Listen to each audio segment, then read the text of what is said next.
Je ne sors pas mes sacs de PMC, je les rentre et je crée tout un univers organique et poétique. En fait, j'étais touchée par cette couleur, cette transparence. Cette matière était finalement très intéressante.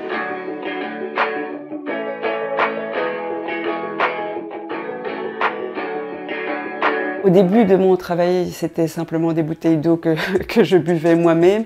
Après, ça a pris de l'ampleur. Bienvenue chez mon fournisseur.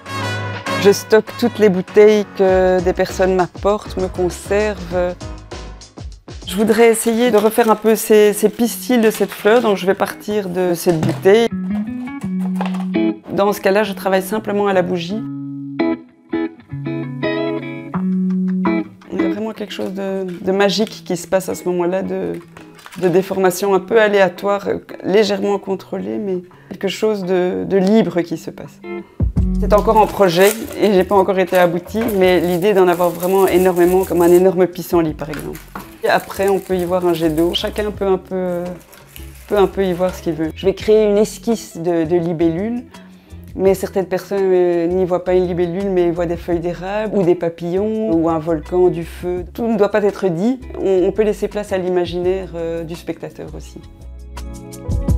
J'avais envie d'utiliser une partie de la bouteille que j'utilise moins souvent, le goulot, et de créer un peu cette idée d'amalgame, de ruche ou de cocon, quelque chose encore une fois d'assez organique, ou comme on voit parfois toutes des coquilles de moules qui s'agglutinent quelque part, ou tous des champignons sur une souche, enfin, ça évoque plein de choses.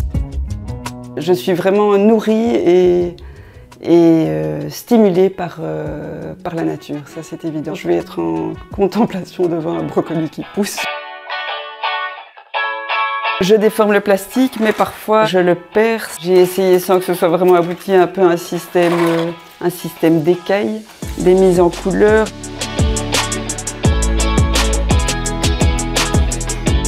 Essai, erreur, avancer, reculer. Je n'y arrive pas, je m'énerve un peu, je mets de côté et puis c'est peut-être quelque chose qui va resservir après. Je garde tout, je garde même ces petites chutes.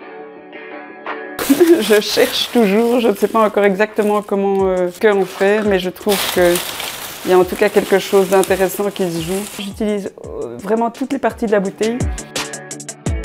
Et alors les culs de bouteille m'amusent parce que je trouve qu'ils ont un côté finalement assez floral. Et puis les monter sur des tiges et créer un peu l'illusion d'un champ de coquelicots.